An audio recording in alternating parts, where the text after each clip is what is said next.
금지 명령이 이제 그냥 뭐 형식적으로 신청하고 나오고 기각되고 운의 어떤 영역으로만 또 보시는 경우들이 많은데 그렇지 않다라는 말씀을 좀 드리고 싶고 뭐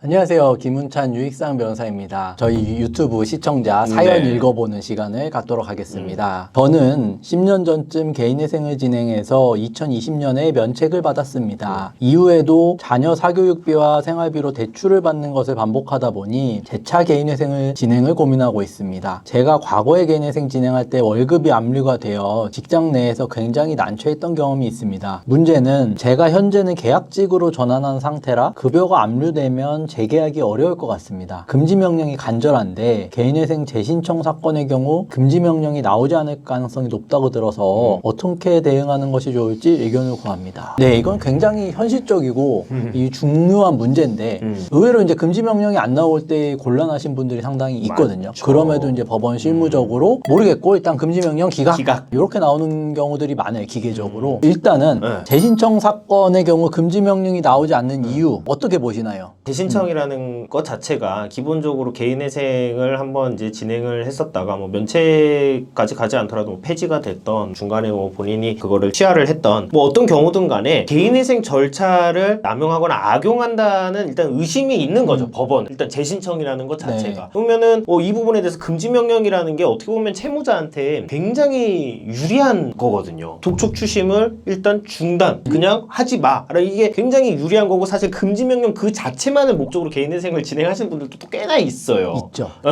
그거야말로 네. 이제 절차를 악용이나 악용하는 남용하는 거죠. 걸로 네. 보는 거죠. 네. 네. 그럼 이제 재신청 사건에서는 법원은 기본적으로 요거를 좀 채무자에 대해서 좀 안 좋은 시각을 가지고 있기 때문에 금지 명령 자체를 기각하는 경우가 꽤나 있고 상대적으로 처음 이제 개인회생 신청하는 경우보다는 확연히 좀 높다라고 볼 수 있을 것 같아요. 근데 이제 또 일부 법원에서는 재신청 사건인 경우에는 그냥 높은 확률로 그냥 기각을 하는 그런 케이스들도 있고요. 그렇기 때문에 지금 뭐 말씀하신 걱정 자체가 뭐 기우는 아니다. 좀 이렇게 평가할 수 있겠죠. 뭐 특히나 광주, 제가 아주 싫어하는 광주 같은 경우는 네. 뭐 재신청이 아니어도 그냥 기각해버리죠. 그렇죠. 그러면 뭐 어쨌든 재신청이든 아니든 이제 그렇죠. 금지명령 네. 기각 가능성이 있는 분들은 금지명령이 나오게 하려면 가능성을 높일 수 있는 측면이 있을까요?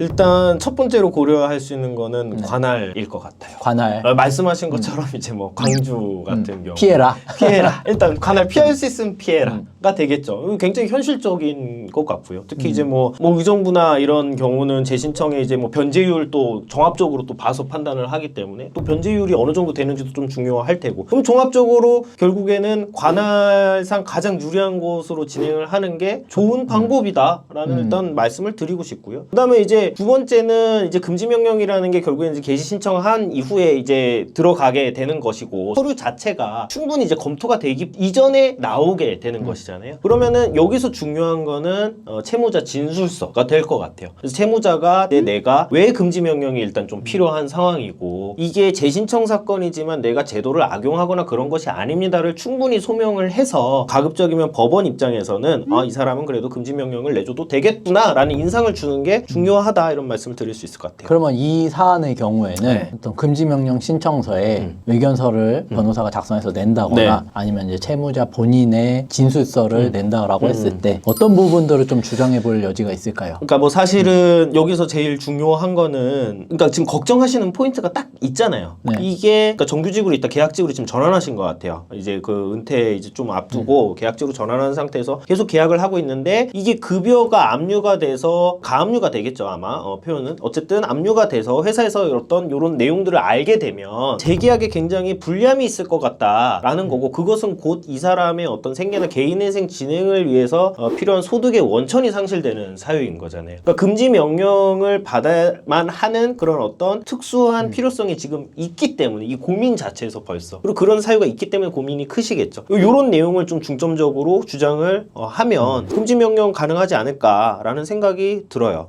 어쨌든 개인의 특수한 사정들 그렇죠. 그리고 법원으로서도 납득할 만한 사정들을 금지명령 신청서나 뭐 의견서나 탄원서 형식으로 내면 제출을 괜찮다. 않다. 네. 이제 시도해 볼 만하다. 이런 시도해볼만하다. 의견이시겠네요. 그리고 추가적으로 이분 같은 경우는 사실 이제 대출의 증대 경위도 굉장히 중요한데 과거에 이제 면책을 받은 이후에 사실 이분이 또 결국에는 또 뭐 자녀 사교육비나 생활비로 이제 대출을 실행을 하셨고 이게 뭔가 사치성 소비로 인해서 이 사람이 뭐 방만하게 채무 사용을 해서 이제 채무가 증대된 것이 아니다 보니까 그런 어떤 채무 증대의 경위도 좀 소상히 쓰면서 내가 과거에 뭐 면책 결정 받았지만 그 이후에도 좀 열심히 해보려고 했는데 잘 안 된 거지 이걸 내가 대충 채무를 써가지고 이렇게 된 것은 아니다라는 내용도 같이 어필을 하면 좋을 것 같습니다.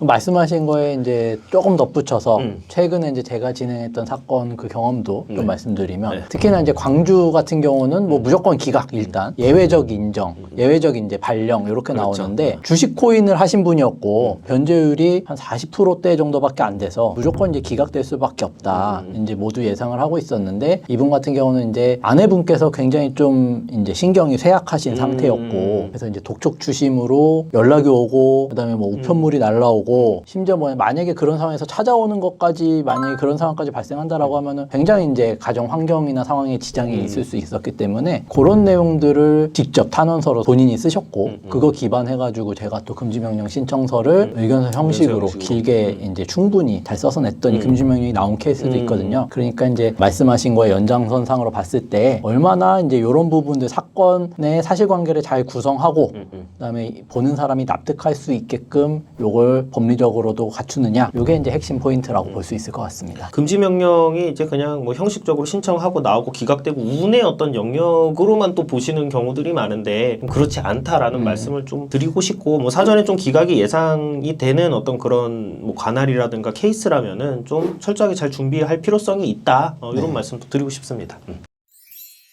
이번 사례는 네. 여기까지 하고 마무리하는 걸로 감사합니다. 감사합니다.